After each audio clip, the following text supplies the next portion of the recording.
Hi, this is a lesson kind of modified and designed from the NOVA microarray lesson, and modified as needed for myself, just given what I'd like my students to do and what we need to do to complete the task. But it's also in order to provide people with computer-supported collaborative science opportunities.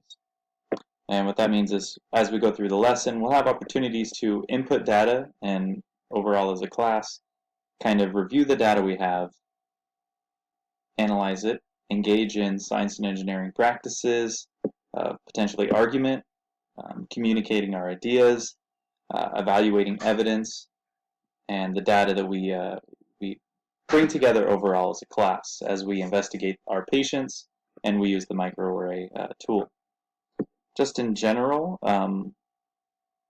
if you want an overview of the NOVA lesson specifically as it was originally conceived, you can click right here to the lesson plan, and that will take you to numerous links that NOVA published for the lesson, as well as a great number of information and links for the modifications that I made for the lesson.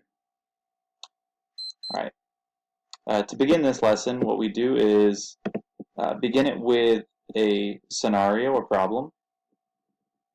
And so what we would do, our procedures, as it says, is watch the introductory video, and we'd watch Cancer Warrior, and that's the first video, but we only watch the first 2.5 minutes of it.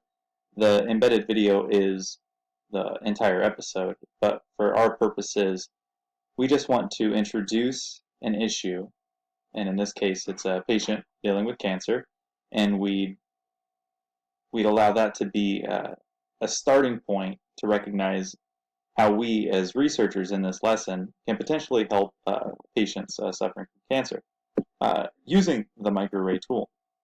An additional video, if there's time, or to bring more specific help with using the microarray tool, is to watch the second video, which is Ghost in the Genes, also a NOVA video.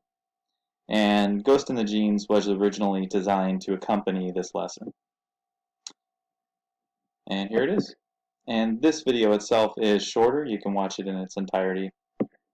But we watch both, and from both videos, we then get a basis to recognize that there are problems that we potentially can solve regarding disease and just genetic or gene expression by using certain genetic technologies like microarray. To begin, we want to identify the scientific problem and just begin discussion. So what you would do is you'd enter your name here.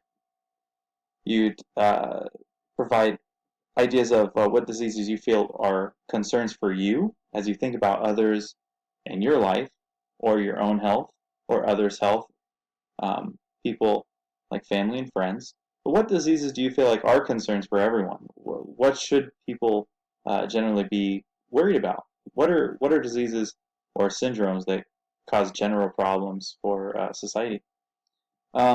The second question is engaging us in thinking about what really causes disease. And it's just a foundation brainstorming opportunity as we pull all of our ideas from the class to try to recognize what do we think is the basis for disease. And then finally, how do we feel researchers decide what treatment is best for an individual? So what, if any of these options, would be best if we're trying to treat someone with a particular disease or syndrome? After you choose that, we'd hit submit, and we'd get results like you see here. And you can see that we've had numerous individuals input data already from a prior lesson. But just to get an idea, for the original question, what diseases do we feel are concerns for us? And as you can see, cancer is really common. And that might be guided by the original video. But we have 1, 2, 3, 4, 5, 6 individuals out of less than, let's see, not many people, but the majority are recognizing cancer as a real issue. We also have other issues, and this provides a real basis to get to know more about the students and what diseases have affected their lives or those that they care about in their life. Also, it gives us a foundation to start branching off and investigating and engaging students' prior knowledge of what causes disease. For us in this research activity, we're basing it from a genetic perspective, and the students knowing it's a genetic lesson may naturally tend towards that, but we also have a lot of ideas and information here that students and the teacher can engage in to kind of begin investigating and recognizing what is the foundation of disease and how does it relate to our current lesson. And then finally, it is how do researchers decide what treatment is best for an individual? And you can see that generally most individuals in the class are agreeing, but we can discuss those who don't, and we can also kind of articulate and discuss a little further the ideas of A and B. And if we go back to this, A and B are family history and genomic knowledge, which is fitting perfect with our genetic lesson. We know that foundations of heredity, as well as just the genes or alleles an individual carries, really is a foundation for disease or syndrome. All right, so we get that moving along. We've kind of tapped into everyone's prior knowledge. We're recognizing what the problems are and what diseases are concerning to us as individuals, and we move forward. The beginning of this is getting the right equipment, and you can see this slide right here guides us to the equipment needed, the materials we need to gather to perform the lesson. And for us, we need a tray, and that replicates a technical microarray. And so we just use ice trays, and each well of that ice tray represents a particular gene that's being analyzed. And we also need a patient's DNA sample. And for this lesson, there's 2 different patients, and various groups can test the genetic activity of either patient 1 or 2. So we'll have numerous groups doing patient 1, and we'll have numerous groups testing the DNA of patient 2. Each individual will collect 15 milliliters of the DNA sample from their patient, and all these things are provided prior to.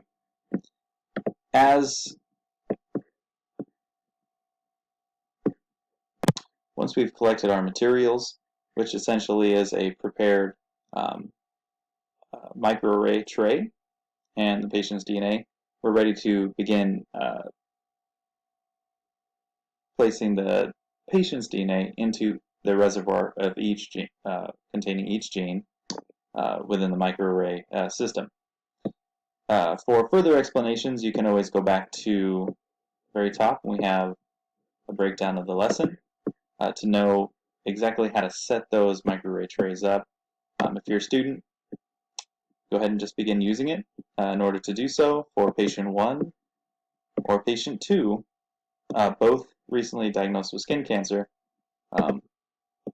we will see color changes. And the color changes, or the colors seen in each reservoir, and here the ice tray is represented in a grid system here, each reservoir containing a different gene. But as you add the DNA to each reservoir, a color change will occur.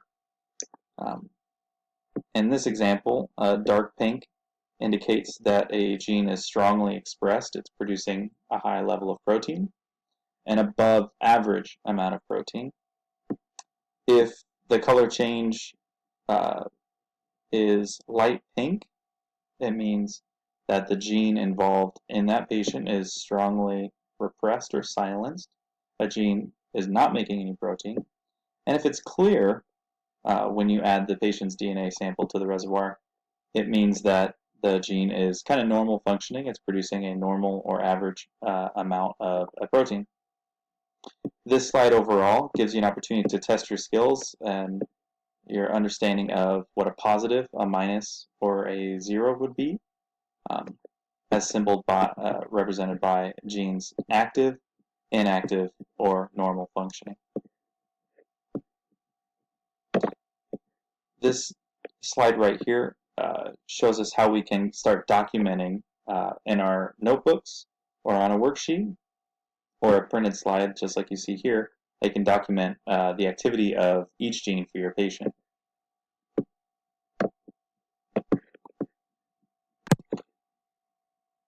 As you can see, the trays will reveal either a clear, light pink, or dark pink colors, and these are the results that you can generally expect.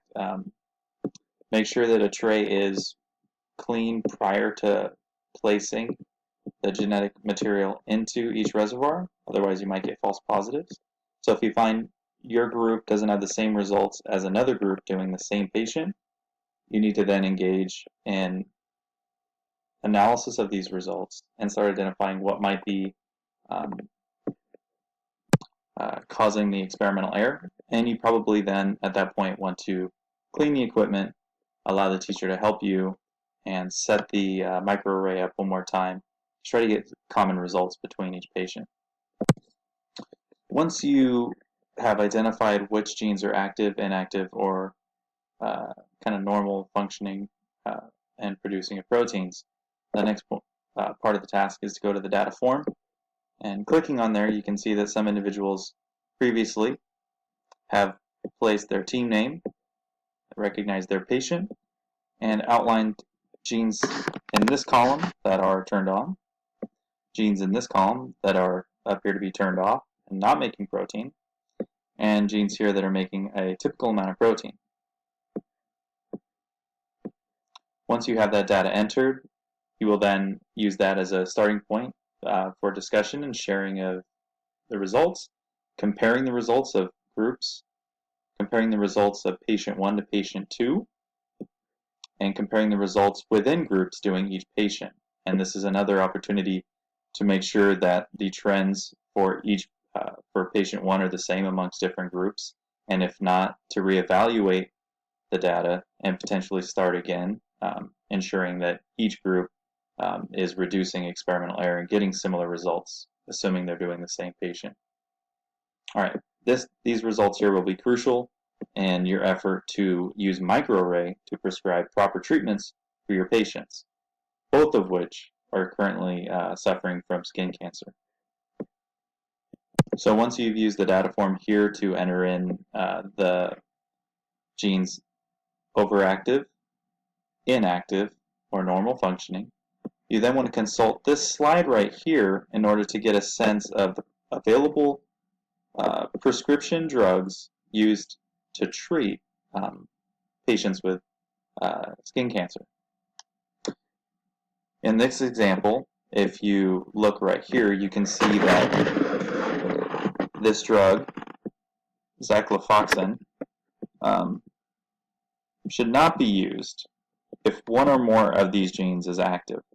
If you look right here, it says can't use this drug if these genes are positive or active for the patient. And then right here, you'll circle yes or no depending on what patient you have, and you'll circle yes if this medication does satisfy these requirements and it is acceptable to use. If the patient does have certain genes active or inactive and it does not mix well with the medication based on that gene activity, you cannot prescribe it and you must circle no. Go drug or medication to medication and evaluate all 7 options or medicines to decide what might be best for your patient. And that will be any medication that is satisfying the requirements of which genes are active or inactive. So essentially we're finding out as a group that you can prescribe the best possible medication to a patient for cancer based on which gene is active or inactive. The final task is to enter your report, which is the prescription you're recommending for your patient. Good luck!